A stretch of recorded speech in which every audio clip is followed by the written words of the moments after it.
Next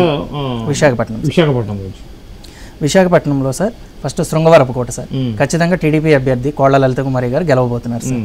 next Bheemili sir, భీమిలిలో గంటా శ్రీనివాసరావు గారు గెలవబోతున్నారు. టైట్ ఫైట్ నడిచింది సార్ ఇక్కడ అవంతి శ్రీనివాస్ గారికి గంటా శ్రీనివాస్ గారికి మధ్యలో, అయినప్పటికీ గంటా శ్రీనివాసరావు గారు గెలుస్తారు. ఆరోసారి అనుకుంటున్నారు.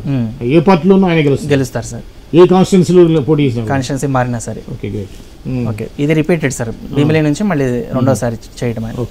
నెక్స్ట్ విశాఖపట్నం ఈస్ట్ సార్, ఇక్కడ కూటమి అభ్యర్థి వెలగపూడి రామకృష్ణ బాబు గారు గెలవబోతున్నారు sir. Next Visakhapatnam south sir, ఇది ఇక్కడ చాలా డౌట్ ఉంది సార్. ఫస్ట్ మనకు ఇక్కడ 2 రౌండ్స్ మనం సర్వే చేసి ఇక్కడ ఎగ్జిట్ పోల్ కూడా కండక్ట్ చేసాం. పోలింగ్ డే రోజు నేను వైజాగ్లోనే ఉన్నాను, ఇక్కడ శాంపిల్స్ తీసుకోవడం జరిగింది. మనం తక్కువ మెజారిటీతో వంశీకృష్ణ యాదవ్ గారు గెలవబోతున్నారు.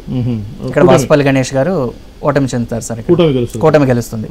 నెక్స్ట్ విశాఖపట్నం నార్త్ సార్, ఇది కూడా ఒక ఇంపార్టెంట్ సీట్. ఇక్కడ మన బీజేపీ అభ్యర్థి విష్ణుకుమార్ రాజు గారు కంటెస్ట్ చేశారు. 2014లో కూడా ఈయన కూటమి అభ్యర్థిగా ఎమ్మెల్యేగా గెలిచారు సార్. ఇక్కడ కేకే రాజు గారు కూడా చాలా స్ట్రాంగ్ గా ఉన్నారు వైఎస్ఆర్సీపీ నుంచి.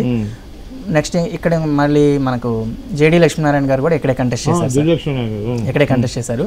ఆయన ఎంత శాతం ఓట్లు చీలుస్తున్నారు, ఆయన ప్రభావం ఎంత ఉంది అనేది మనకు చాలా టైట్ గానే ఉంది.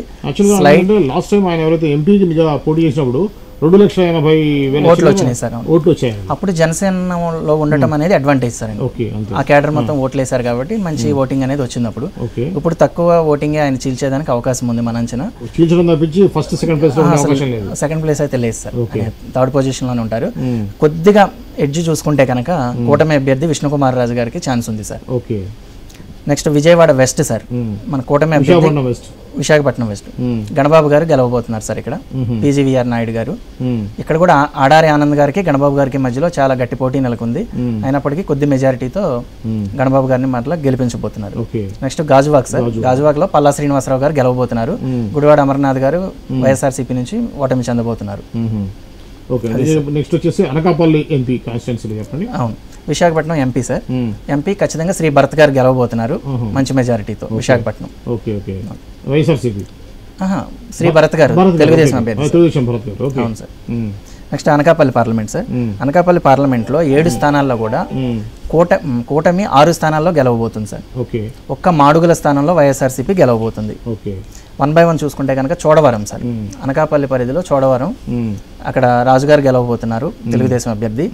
మాడుగులలో అనురాధ గారు వైఎస్ఆర్సీపీ గెలవబోతుంది. నెక్స్ట్ అనకాపల్లి జనసేనకి ఇచ్చారు సార్, కొంతాల రామకృష్ణ గారు గెలవబోతున్నారు. నెక్స్ట్ పెందుర్తి సార్, పెందుర్తిలో కూడా జనసేన గెలవబోతుంది పంచగల్ల రమేష్ బాబు గారు. యలమంచిలి జనసేన గెలవబోతుంది సుందరపు విజయ్ కుమార్ గారు. ఇక్కడ టైట్ ఫైట్ ఉందండి, టైట్ ఫైట్ లో కూడా సుందరపు విజయ్ కుమార్ గారి మీద కొంచెం సానుభూతి ఉంది. కూటమిలో ఉండటం 2 పార్టీలు బలం కలిసి వస్తుంది. నెక్స్ట్ పాయకరావుపేట సార్, ఎస్సీ నియోజకవర్గం, మంగళపూడి అంత గారు మంచి మెజార్టీతో గెలవబోతున్నారు కూటమి అభ్యర్థి తెలుగుదేశం. నర్సీపట్నంలో టైట్ ఫైట్ ఉంది సార్ బాగా, చింతకాల అయ్యనపాత్రుడు గారు కొద్దిగా మెజారిటీతో గెలవబోతున్నారు. ఆ మెజారిటీ కూడా 7,000 అట్లా ఉండొచ్చు సార్, టైట్ ఫైట్ ఉంది. ఓవరాల్ గా చూసుకుంటే కనుక అనకాపల్లిలో 6 అసెంబ్లీలు కూటమికి, 1 అసెంబ్లీ వైసీపీకి సార్. ఇక్కడ సీఎం రమేష్ గారు అనకాపల్లిలో బీజేపీ ఎంపీగా గెలవబోతున్నారు. Kakinada parliament sir, Kakinada parliament నేమో జనసేనకి ఇవ్వడం జరిగింది, ఉదయ్ గారికి, తంగేళ్ల ఉదయ్ శ్రీనివాస్ గారికి. కాకినాడ పార్లమెంట్ అండర్లో 7 అసెంబ్లీలు చూసుకుంటే కనుక 1 స్థానం మాత్రమే వైఎస్ఆర్సీపీకి వచ్చే అవకాశం ఉంది సార్. ఆ 1 కూడా తుని సార్. అక్కడ కూటమి నుంచి ఏమో యనమల దివ్య గారు, దాడిశెట్టి రాజా గారు ఏమో వైఎస్ఆర్సీపీ నుంచి కంటెస్ట్ చేశారు. దాడిశెట్టి రాజా గారు గెలవడానికి అవకాశాలు ఎక్కువ ఉన్నాయి సార్.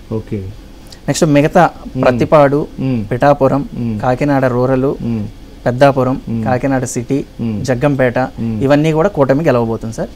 ఇందులో పిఠాపురం పవన్ కళ్యాణ్ గారు కంటెస్ట్ చేశారు. మన అంచనా ప్రకారంగా అక్కడ మనం స్పెషల్ గా సర్వే చేశామండి. లేదు సార్, 54,000 అబవ్ ఉంటుంది సార్. అది ఇంకా మాక్సిమం 90,000 వరకు ఉండే అవకాశం ఉంది సార్. అది 60,000కి వెళ్ళొచ్చు, 65కి వెళ్ళొచ్చు, లేదా 55 దగ్గర ఆగిపోవచ్చు. కానీ స్టార్టింగ్ మాత్రం 54 దాటుతుంది సార్, 54 అబవ్ మన అంచనా సార్. ప్రతిపాడు కూటమి గెలవబోతుంది సార్. పంతం నానాజీ గారు జనసేన గెలవబోతుంది, మంచి మెజారిటీ ఉంటుంది సార్ అక్కడ. కాకినాడ సిటీలో కూడా వనమాడి వెంకటేశ్వరరావు గారు తెలుగుదేశం గెలవబోతున్నారు. ద్వారంపూడి చంద్రశేఖర్ రెడ్డి గారు ఓటమి చెందబోతున్నారు సార్. జగ్గంపేటలో జ్యోతుల్ నెహ్రూ గారు గెలవబోతున్నారు. ఫైనల్లీ ఎంపీ చూసుకుంటే కనుక జనసేన ఇక్కడ పార్లమెంట్లో అడుగు పెట్టబోతుంది సార్, ఉదయ్ గారు గెలవబోతున్నారు.